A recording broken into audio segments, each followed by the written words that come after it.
kaidah-kaidah sosial. Itu pengertian kaidah sosial. Kaidah sosial adalah aturan atau norma yang berlaku dalam masyarakat untuk mengatur perilaku individu agar sesuai dengan nilai-nilai sosial yang dianut. Kaidah sosial berfungsi sebagai pedoman dalam kehidupan masyarakat dan mencegah terjadinya penyimpanan sosial. Kaidah sosial seringkali disebut sebagai norma sosial karena berperan dalam membentuk ketentuan sosial dan mengendalikan perilaku individu dalam masyarakat. Itu jenis-jenis kaidah sosial. Itu yang pertama, kaidah agama, aturan yang berasal dari ajaran agama yang bersifat mengingat bagi penganut. Itu contoh kewajiban menjalankan ibadah sesuai dengan ajaran agama masing-masing.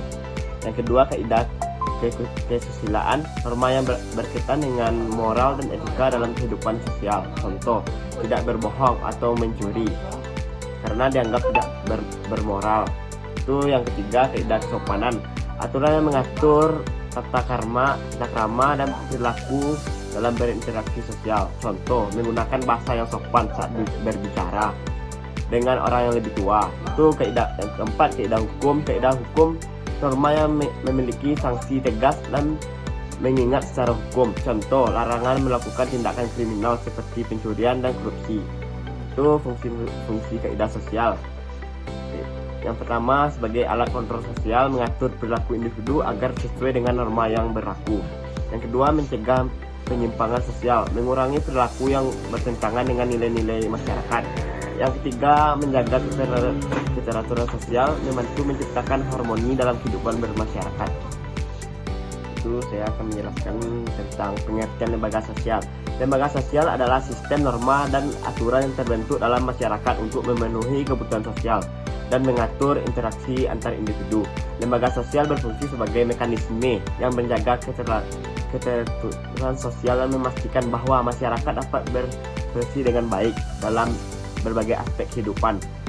Menurut Paul Horton dan Chester Hood, lembaga sosial adalah sistem norma yang dibentuk untuk mencapai suatu tujuan yang dianggap penting oleh masyarakat. Sementara itu, mendefiniasikan lembaga sosial sebagai sistem tata kelakuan dan hubungan yang berpusat pada aktivitas sosial dan untuk memenuhi kebutuhan khusus dalam kehidupan masyarakat. Itu fungsi lembaga sosial. Yang pertama, satu, menjaga keteraturan sosial. Lembaga sosial membantu mengatur perilaku individu agar sesuai dengan norma yang berlaku. Itu yang kedua, membantu pemenuhan kebutuhan masyarakat. Setiap lembaga sosial memiliki peran dalam memenuhi kebutuhan dalam dasar masyarakat seperti pendidikan, ekonomi, dan kesehatan. Itu yang ketiga, menyediakan mekanisme kontrol sosial. Lembaga sosial berfungsi sebagai alat sosial, mengawasi dan mengendalikan perilaku individu agar tetap sesuai dengan nilai-nilai sosial. Itu yang keempat, membantu proses sosialisasi. Lembaga sosial berperan dalam mengajarkan nilai-nilai norma dan budaya kepada individu sejak kecil hingga dewasa. Itu jenis-jenis lembaga sosial. Itu yang pertama, lembaga keluarga, mengatur hubungan antar anggota keluarga dan berperan dalam pendidikan awal individu. Yang kedua, lembaga pendidikan bertanggung jawab atas prosesnya pembelajaran dan pembentukan karakter individu. Itu yang ketiga, lembaga ekonomi, mengatur kegiatan ekonomi seperti memproduksi, distribusi, dan konsumsi barang dan jasa. Itu yang keempat, lembaga politik, berfungsi dan pengelolaan pemerintah dan sistem politik suatu negara. Itu yang kelima, lembaga keagamaan, mengatur kehidupan beragama dan nilai spiritual dalam masyarakat. Ciri-ciri lembaga sosial yaitu yang pertama, memiliki simbol identitas. Setiap lembaga sosial memiliki simbol yang mencerminkan nilai dan tujuan lembaga tersebut. Yang kedua, memiliki aturan dan norma. Lembaga sosial menetapkan aturan yang harus diikuti oleh anggotanya. Itu yang ketiga, lembaga stabilitas dan keberkelanjutan. Lembaga sosial berkembang dan diwariskan dari generasi ke generasi. Itu yang terakhir, memiliki fungsi khusus. Setiap lembaga sosial memiliki peran spesifik dalam masyarakat. Baiklah, di sini saya akan menerangkan materi kelompok sosial dan hukum. Kelompok sosial dan hukum memiliki hubungan yang erat dalam kehidupan masyarakat. Kelompok sosial adalah sekumpulan individu yang memiliki kesadaran akan keanggotaannya dalam suatu kelompok dan berinteraksi secara teratur. Sementara itu, hukum berfungsi sebagai alat yang mengatur interaksi dalam kelompok sosial agar tetap berjalan dengan tertib dan sesuai dengan norma yang berlaku.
sebagai alat yang mengatur interaksi dalam stratifikasi sosial agar tetap berjalan dengan tertib dan sesuai dengan norma yang berlaku. Yang pertama, pengertian stratifikasi sosial. Stratifikasi sosial adalah sistem pengelolaan masyarakat ke dalam lapisan-lapisan yang disusun secara hierarki berdasarkan faktor-faktor tertentu. Menurut Pitirim A. Sorokin, stratifikasi sosial adalah perbedaan individu atau kelompok dalam masyarakat berdasarkan status sosial mereka. Ciri-ciri stratifikasi sosial. Stratifikasi sosial memiliki beberapa karakteristik utama. Yang pertama, adanya perbedaan status sosial. Perbedaan status sosial ini individu dalam masyarakat memiliki kedudukan yang berbeda berdasarkan faktor ekonomi, pendidikan, dan kekuasaan. Yang kedua, bersifat sistematis. Stratifikasi sosial tidak terjadi secara acak, tetapi terbentuk berdasarkan sistem yang berlaku dalam masyarakat. Yang ketiga, mempengaruhi akses terhadap sumber daya. Individu dengan status sosial ini lebih tinggi cenderung memiliki akses lebih besar terhadap pendidikan, pekerjaan, dan layanan umum. Jenis-jenis stratifikasi sosial. Stratifikasi sosial dapat dikategorikan berdasarkan berbagai aspek, seperti yang pertama, stratifikasi sosial ekonomi, pembagian masyarakat berdasarkan tingkat kekayaan dan pendapatan. Yang kedua, stratifikasi politik, pembagian masyarakat berdasarkan kekuasaan dan pengaruh dalam pemerintahan. Yang ketiga, stratifikasi pendidikan, pembagian masyarakat berdasarkan tingkat pendidikan yang dicapai. Yang keempat, stratifikasi sosial dan budaya, pembagian masyarakat berdasarkan faktor budaya, agama, atau etnis. Yang kedua, hubungan stratifikasi sosial dengan hukum. Hukum berperan dalam mengatur stratifikasi sosial agar tetap berjalan dengan tertib dan sesuai dengan norma yang berlaku. Hubungan antara hukum dan stratifikasi sosial dapat dilihat dari beberapa aspek. Yang pertama, hukum sebagai pengatur akses terhadap keadilan. Individu dari kelas sosial yang lebih tinggi seringkali memiliki akses lebih besar terhadap sistem peradilan. Mereka memiliki sumber daya yang lebih besar untuk menyewa pengacara berkualitas atau mempengaruhi proses pengadilan tersebut. Yang kedua, hukum sebagai alat kontrol sosial. Hukum berfungsi sebagai mekanisme kontrol sosial yang memastikan bahwa individu dalam stratifikasi sosial mematuhi norma dan aturan yang berlaku. Namun, dalam beberapa kasus, hukum dapat memperkuat diskriminasi sosial, di mana individu dari kelas sosial tertentu lebih rentan terhadap hukuman yang lebih berat dibandingkan mereka yang memiliki status sosial lebih tinggi. Yang C, hukum sebagai sarana penyelesaian konflik. Dalam stratifikasi sosial, konflik sering terjadi akibat perbedaan kepentingan atau akses terhadap sumber daya. Hukum menyediakan mekanisme penyelesaian konflik melalui jalur hukum seperti mediasi dan pengadilan. Yang ketiga, implikasi stratifikasi sosial terhadap penerapan hukum. Stratifikasi sosial dapat mempengaruhi penerapan hukum dalam berbagai cara. Yang pertama, diskriminasi hukum. Hakim atau penegak hukum mungkin memiliki bias terhadap individu berdasarkan kelas sosial mereka yang dapat mengarah pada putusan hukum yang tidak adil. Yang kedua, pengaruh politik dan lobbying. Kelas sosial yang lebih tinggi seringkali memiliki pengaruh politik lebih besar dan dapat mempengaruhi pembuatan undang-undang atau kebijakan yang menguntungkan mereka. Yang ketiga, perbedaan hukum.